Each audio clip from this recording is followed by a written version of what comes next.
Hola opositores, bienvenidos a una nueva píldora justiciera. Soy Marta, como ya sabes si sigues este canal, y hoy te he preparado un contenido sobre la moción de censura y la cuestión de confianza.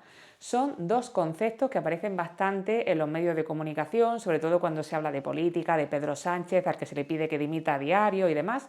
Y al final son dos conceptos muy manoseados, tanto por los políticos como por la prensa en ocasiones, y creo que lo que se publica en los medios de comunicación y lo que circula en redes sociales no te ayuda a ti, opositor o opositora de la Administración de Justicia, a que estos conceptos te queden claros. De hecho, te recomiendo que no veas mucho la tele ni te confíes mucho sobre esos términos jurídicos que a veces aparecen en los medios de comunicación durante este proceso de preparación de las oposiciones, porque lo habitual será que te confundan.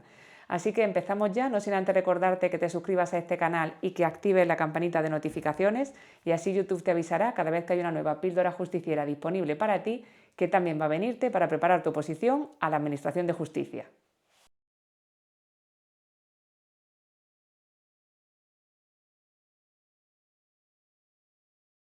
Quería dedicarle un contenido de este canal a la moción de censura y a la cuestión de confianza porque hace muy poquito me sorprendió en un medio de comunicación que se hablaba también de moción de confianza, es decir, es tal la confusión de estos conceptos y cómo se manosean a veces en los medios de comunicación que incluso el nombre lo alteraban, ¿no?, en ese medio de comunicación, y creo que esto a ti como opositor o como opositora desde luego te ayuda muy poco. Vamos a hablar en el contenido de hoy de los dos conceptos, vamos a diferenciarlos, quiero que te quede muy claro y sobre todo que no te confundas en uno y en otro, porque como ahora veremos, la moción de censura y la cuestión de confianza tienen características propias y distintivas.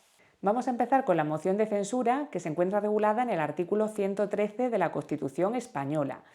Y bueno, para resumir, podría decirte que es el medio que está regulado en la Constitución española para que el Congreso de los Diputados le pueda exigir responsabilidad política al Gobierno. Hay un detalle importante y es que requiere mayoría absoluta. Será necesario reunir esa mayoría absoluta de los diputados del Congreso para que efectivamente prospere esta moción de censura. Un detalle a efectos de los test para que no te confundas. La moción de censura la tiene que proponer al menos la 10ª parte de los diputados del Congreso, pero para aprobarla, como te decía, se requiere mayoría absoluta. Por tanto, diferenciemos proponer de aprobar la moción.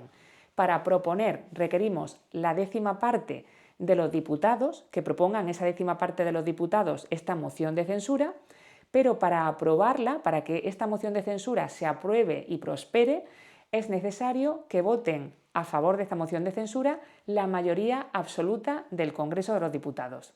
Otro detalle muy interesante de la moción de censura es que siempre tiene que incluir un candidato a presidente del Gobierno, es decir, la moción tiene que contener a otro posible presidente del Gobierno para que en caso de que prospere esa moción de censura y en caso de que quien hasta ese momento es presidente del Gobierno deje de serlo, el nuevo presidente del Gobierno sea ese candidato incluido en la propia moción de censura. Otro detalle importante, que ya sabes que en el examen oficial del Ministerio de Justicia les encantan los plazos. La moción de censura no puede votarse hasta que hayan transcurrido 5 días desde su presentación. Quédate con este detalle.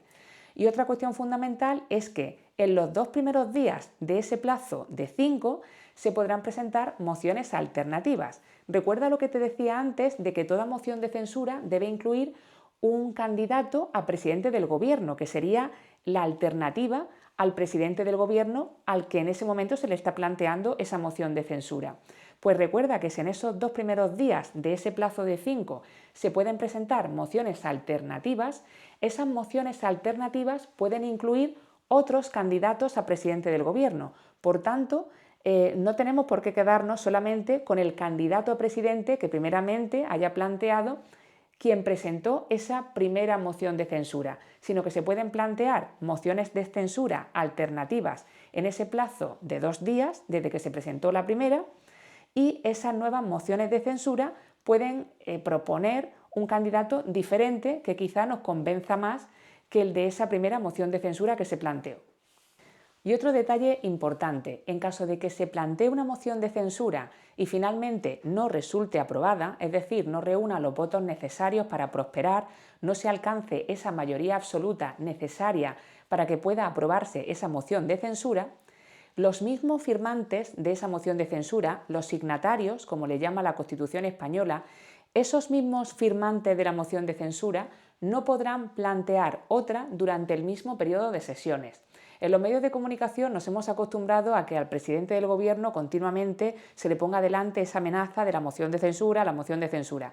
En caso de que realmente se le planteara una moción de censura y esa moción de censura no fuera aprobada, los mismos que han propuesto esa moción de censura durante el mismo periodo de sesiones no podrían plantear otra. Por tanto, la propia Constitución española plantea esto de la moción de censura como un instrumento que tiene limitaciones y que no podemos estar utilizando continuamente contra el presidente del Gobierno ni contra el Gobierno en su conjunto, sino que es un medio que se puede utilizar, pero que evidentemente en su uso tiene una serie de limitaciones. ¿Y qué ocurre cuando sí se aprueba la moción de censura? Cuando realmente en esa votación sí que se alcanza esa mayoría absoluta necesaria para que prospere y se apruebe esa moción de censura. Pues en ese caso el Gobierno tendrá que dimitir, presentará su dimisión al rey y, como te decía, esa moción de censura debe incluir un candidato a presidente. Ese candidato a presidente se entenderá investido de la confianza de la Cámara, de la confianza del Congreso y, por tanto, el rey le nombrará nuevo presidente del Gobierno. Bueno, pues ahora que ya tenemos más claro qué es esto de la moción de censura, vamos a pasar a la cuestión de confianza. Y se llama así, cuestión de confianza, no moción de confianza ni ninguna de esas palabras que hemos escuchado estos días en los medios de comunicación, precisamente porque ante ese decreto ómnibus que planteó el Gobierno y que tuvo el rechazo inicialmente de una serie de partidos políticos, hubo un partido político, en concreto Junts per Catalunya, que planteó a Pedro Sánchez que se sometiera a una cuestión de confianza. Se llama cuestión de confianza, no moción de confianza. La cuestión de confianza se encuentra regulada en el artículo 112 de la Constitución española. Lo que nos señala este artículo es que el presidente del Gobierno, previa deliberación del Consejo de Ministros, le puede plantear al Congreso de los Diputados una cuestión de confianza sobre su programa o sobre una disposición de política general. Este concepto de la cuestión de confianza nos hemos tropezado con él en los medios de comunicación últimamente porque a partir de que el Gobierno quería aprobar ese decreto ómnibus que incluía muchas medidas sociales, entre las que se encontraba la subida de las pensiones o las ayudas a los afectados por la DANA de la Comunidad Valenciana, también ese decreto ómnibus incluía otras medidas quizá no tan sociales y quizá no tan urgentes, como por ejemplo todo lo relativo al Palacete de París.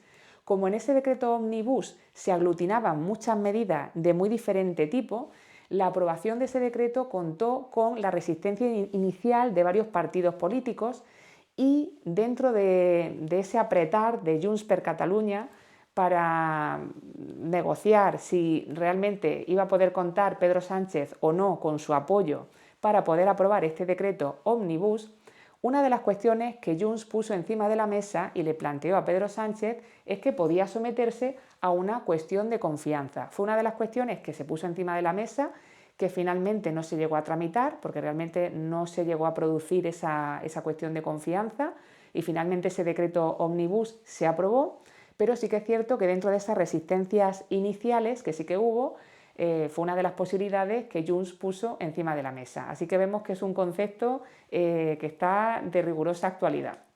Hay una clave de esto de la cuestión de confianza que a ti como opositor o opositora de justicia te interesa recordar, y es que la confianza se entenderá otorgada cuando voten a favor la mayoría simple de los diputados del Congreso. Es decir, para que se apruebe esa cuestión de confianza solo se precisa mayoría simple. Por tanto, aquí observamos una diferencia con la moción de censura de la que te estaba hablando antes, porque recordemos que para que prospere la moción de censura es precisa la mayoría absoluta del Congreso. Por tanto, la cuestión de confianza requiere solamente mayoría simple, a diferencia de la moción de censura, que para que se apruebe requerirá mayoría absoluta. Como nos dice el artículo 114 de la Constitución española, en caso de que el Congreso niegue su confianza al Gobierno, es decir, si esta cuestión de confianza no reúne esa mayoría simple que se precisa, pues en ese caso el Gobierno tendrá que presentar su dimisión al Rey y se procederá a designar nuevo presidente del Gobierno. Y como indica el reglamento del Congreso de los Diputados, la cuestión de confianza tendrá que presentarse en escrito motivado y no podrá votarse hasta transcurridas 24 horas desde su presentación. Recuerda bien este plazo de 24 horas, porque es otro de los detalles donde se diferencian la moción de censura y la cuestión de confianza. Como recuerdas, y te he explicado en este mismo contenido, la moción de censura no puede ser votada hasta que transcurran 5 días desde su presentación. Sin embargo, con la cuestión de confianza es diferente, porque no podrá votarse hasta que no hayan transcurrido 24 horas desde su presentación. Así que tenemos plazos diferentes. 5 días para la moción de censura y 24 horas para la cuestión de confianza.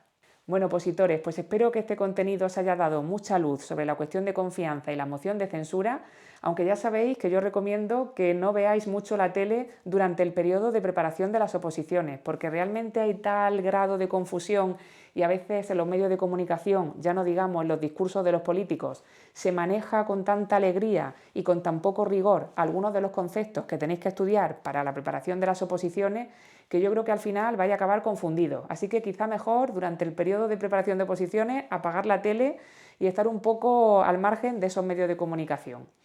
Ya sabéis que me encanta leeros, así que si me queréis dejar un comentario por aquí abajo, estaría encantada de saber qué os están pareciendo los contenidos que estamos colgando en este canal. Y ya sabéis lo que os pregunto siempre, ¿en qué puedo ayudaros? ¿Sobre qué queréis que hagamos otros vídeos para este canal? Me encantaría saber cuáles son esos temas que se te están resistiendo un poquito, esos artículos, esas leyes que se resisten y que todavía no terminas de dominar. Y bueno, pues estaríamos encantados de tener en cuenta vuestras propuestas para futuros contenidos de este canal. Y también por aquí abajo te dejo mis datos de contacto, así que si quieres que sea yo quien te acompañe en este proceso de preparar tu oposición a la Administración de Justicia, estaría encantada de ayudarte. Ya sabéis que quedan menos de 3 meses para el primer examen oficial de los 3 cuerpos, de auxilio, de tramitación y de gestión.